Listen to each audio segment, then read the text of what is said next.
Shabbat Tov, mes chers amis. Hanouka n'est pas seulement l'histoire d'une guerre ancienne, c'est une histoire qui parle directement à notre génération, à nos défis, à nos dangers, tant sur le plan intérieur qu'extérieur, on l'a vu aujourd'hui encore en Australie. Ce cours est dédié d'ailleurs à la mémoire de ces malheureux. 3 idées de Hanouka peuvent transformer notre regard, à mon sens, à moi 3 points fondamentaux. Déjà, en premier, le miracle que nous ne voyons plus. L'opposition en second entre la pensée grecque et Isaac, qui est d'essence Israël, la pensée juive. Et, à mon sens, le plus dangereux, le danger silencieux de l'assimilation. Et on peut commencer déjà par le miracle du premier jour. La question que pose le Beth Halevi, c'est comment se fait-il que nous fêtions 8 jours alors qu'en réalité il y avait de l'huile pour le premier jour déjà. Donc en réalité le premier jour n'est pas inclus d'apparence dans ce miracle. Et pourtant on a lu 8 jours. Eh bien la réponse elle est fondamentale en mon sens.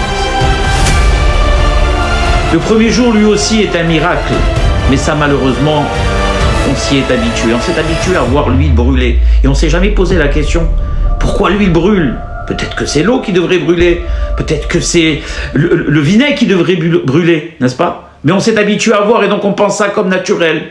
Et le simple fait de trouver aussi une fiole intacte dans un temple complètement profané, le Maharal nous explique qu'une fiole intacte, ça veut dire le peu d'esprit juif qui restait encore non profané par la pensée helléniste. Et le fait de pouvoir raviver cette fiole restante, ce peu de juifs, et de les ramener au judaïsme, tout cela aussi est un miracle. Trouver encore une trace de pureté dans ce temple profané. Mais malheureusement, ça, on ne le voit plus. On perd conscience du miracle dans notre quotidien quand les choses se répètent. On s'y habitue malheureusement, comme pour la santé. On pense que c'est naturel. La parnassa, on attribue ça à nos efforts. Notre horma. Et le plus important, l'existence même du peuple juif, depuis 3000 ans, qui encore aujourd'hui a été pris pour cible à Sydney. On le prend comme un fait acquis, mais Hanouka va nous apprendre complètement l'inverse. Le premier jour va nous apprendre à nous que le naturel en soi est déjà un miracle, et que la parnassa n'est pas naturelle, et que la santé n'est pas naturelle, et que les victoires de guerre, comme on l'a vu le 7 octobre, ne sont pas naturelles, et que tout ça est dirigé par Akadosh Baruch Hu. Si tu ne vois pas ce miracle, c'est pas qu'il n'existe pas, c'est que tu t'y es habitué. Et c'est précisément cette vision que les Grecs voulaient effacer. Mais nous, en tant que Juifs, on doit la garder fortement dans l'esprit. Les Grecs n'ont pas voulu détruire Israël physiquement, ils ont voulu transformer son esprit. La culture grecque, qui était très puissante, les plus grands philosophes, Platon, on le sait, Socrate, plaçait l'homme au centre. Pour eux, l'homme était tout. Il avait la raison, la logique, la beauté. C'est eux qui ont inventé le culturisme. La perfection du corps, la maîtrise humaine de tout ce qui existe. Ce qu'on ne comprend pas n'existe pas. Pour eux, ce qui n'est pas mesurable, bien sûr, n'existe pas. Donc, Hasvé Shalom, en premier Dieu. Le judaïsme, à la différence incarnée par Yitzhak, dit exactement l'inverse. Yitzhak représente la profondeur, l'intériorité, la spiritualité, la capacité de dire « je ne suis pas le centre ». C'est Dieu qui est au centre, comme on l'a vu dans la Hakeda, où il n'a pas hésité une seconde à s'offrir en sacrifice, sans se poser de questions. Cette annulation, on appelle ça en hébreu la hitbatlout. Parce que le juif est capable d'admettre qu'il y a une force au-dessus de lui qui l'annule à lui. Isaac, c'est la force d'être lié, celle d'accepter la volonté du plus haut. Et le plus important dans le judaïsme, c'est la conscience que la vie n'est pas seulement ce qui se voit, mais seulement ce qui se joue de l'intérieur. On l'a vu dans la vision qui opposait Yaakov à Esav. Et c'est ça le véritable affrontement. Il existe toujours entre l'Occident et le judaïsme. C'est le vrai choc qui a existé à l'époque entre la Grèce et Israël.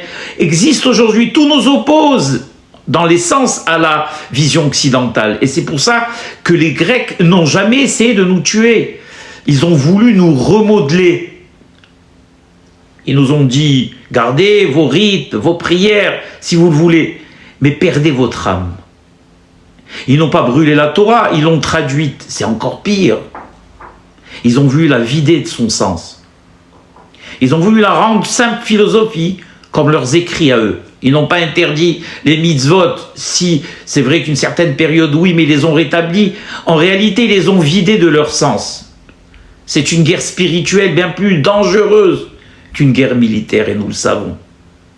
Car laisser un peuple mort physiquement est très grave, bien évidemment.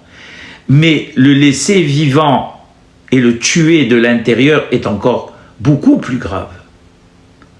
Donc, Yitzhak, Yaakov, Abraham, c'est vraiment l'opposé de la pensée grecque et de la pensée occidentale, où pour l'Occident, l'homme est une fin en soi, mais pour le judaïsme.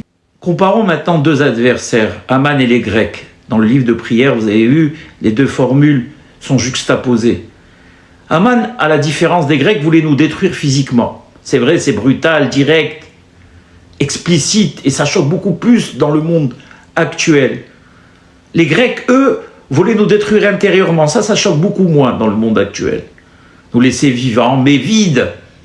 Nous laisser respirer, mais sans identité. C'était une annihilation par l'intérieur, tandis que Haman, par l'extérieur. Et dans la pensée juive, la disparition spirituelle, on le sait, est plus grave que la disparition physique, pardon. Et on sait que Akadosh Baruch Hu, dans ce qui concerne la disparition spirituelle, ne nous aidera pas, car c'est à nous de combattre. Dans la disparition physique, que Dieu en préserve, il a toujours été là pour nous. Comme il y a marqué, Hashem ilahem lachem vatem taharishun. Mais malheureusement, à l'époque, le Ham Israël s'était relâché complètement, ils avaient laissé tomber complètement la Torah et les mitzvot. Et donc Akadosh Baruch Hu leur a dit, si vous ne voulez pas vous battre pour le plus important, alors je vous l'enlève. C'est quand les Hashmonaïm, au péril de leur vie, ont voulu reprendre tout cela, qu'Akadosh Baruch Hu les a aidés. Et donc, la peur que le peuple juif doit avoir en réalité, c'est de disparaître spirituellement, car en cela, il n'aura jamais d'aide d'Akadosh Baruch Hu. Par contre, physiquement, on aura toujours Dieu pour nous aider. On l'a vu le 7 octobre, n'est-ce pas, où la Apochou, comme il y a marqué pour Purim, ça a été complètement un retour de situation, même si pour beaucoup, bien évidemment, le premier jour était catastrophique, on a perdu 1400 hommes et femmes et enfants massacrés, mais ça aurait pu être beaucoup pire, beaucoup plus grave, n'est-ce pas? Là, Kadosh Baruch Hu a été pour nous, il a été là pour nous. Mais pour tous ces juifs qui ont décidé de se fondre dans la masse de l'assimilation partout, en Occident, aux États-Unis, ça malheureusement, Akadosh Baruch Hu ne les aidera pas parce qu'il y a marqué « Tout est entre les mains de Dieu, sauf la crainte de Dieu ». Ça, pour cela, c'est le juif qui doit faire le premier pas. Et c'est pour cela que, quand on compare les deux ennemis, les Grecs étaient beaucoup plus redoutables que Haman. S'il est vrai que Haman voulait tuer en un seul jour et décimer tout le peuple juif, on a vu qu'Akadosh Baruch Hu est venu à notre secours, comme il est venu à notre secours dans toutes les guerres d'Israël. Mais qu'à chaque fois qu'on n'a pas fait l'effort de vouloir récupérer nos traditions, notre religion, alors cela, Akadosh Baruch Hu, malheureusement, ne nous viendra pas en aide. Alors mes chers amis, que représente réellement Hanouka pour nous tous? C'est la question qu'on doit se poser. Est-ce pour nous une résistance, une affirmation, une lumière qui refuse de s'éteindre? Le peuple juif de tout temps n'a jamais voulu céder. Il a toujours résisté. Lorsqu'on allume cette petite flamme sur une fenêtre, c'est la halakha. Quel message voulons-nous transmettre? Que nous existons toujours, que nous refusons de nous dissoudre, qu'on garde nos traditions millénaires et qu'on l'affirme haut et fort, et que nous refusons surtout d'oublier le miracle. Et le miracle pas seulement de Hanouka, mais du quotidien. Et nous refusons de remplacer Dieu par l'homme, et qu'on met Dieu toujours au centre de tout. Et c'est ce qui nous enseigne, à mon avis, le miracle du premier jour. qu'il reste toujours une fiole intacte, toujours une trace de pureté, toujours une lumière prête à repartir, toujours un juif dans le monde, même s'il est loin de tout, qui est prêt, lui aussi, qui a en lui cette flamme, qui ne demande qu'à être allumée. Les 7 jours sont importants, mais à mon sens ne sont que la conséquence du premier jour. Hanouka nous invite donc à reconnaître que le miracle dans l'ordinaire existe tous les jours, dans la vie, dans la parnassa, dans la santé, dans les enfants. Et il faut toujours placer Dieu au centre de tout. Il est à l'origine de tout. Depuis le moment où nous sortons de notre lit jusqu'au moment où on se recouche. Et lutter contre cet effacement silencieux du peuple juif que Dieu en préserve dans les communautés étrangères. Les Grecs ont voulu éteindre cette lumière, mais les Maccabis les ont rallumés dans le temple, c'est-à-dire à l'intérieur de chacun d'entre nous. Comme il y a marqué que, vous savez que les Hachamim comparent le Beth Amikdash à l'intériorité de chaque juif. Et donc quand les juifs ont rallumé cette lumière, ils l'ont rallumée à l'intérieur d'eux-mêmes. Et ils ont transmis ça aux générations, à nos générations. Et à nous de continuer à perpétuer cette flamme en affirmant haut et fort que nous sommes les soldats de l'armée de Hakadosh Baruch Hu, les enfants de Hakadosh Baruch Hu, et que le judaïsme place Hakadosh Baruch Hu au centre, et que l'homme n'est pas une fin en soi, mais qu'il est l'instrument qu'Hakadosh Baruch Hu a créé pour qu'à travers lui se reflète sa grandeur.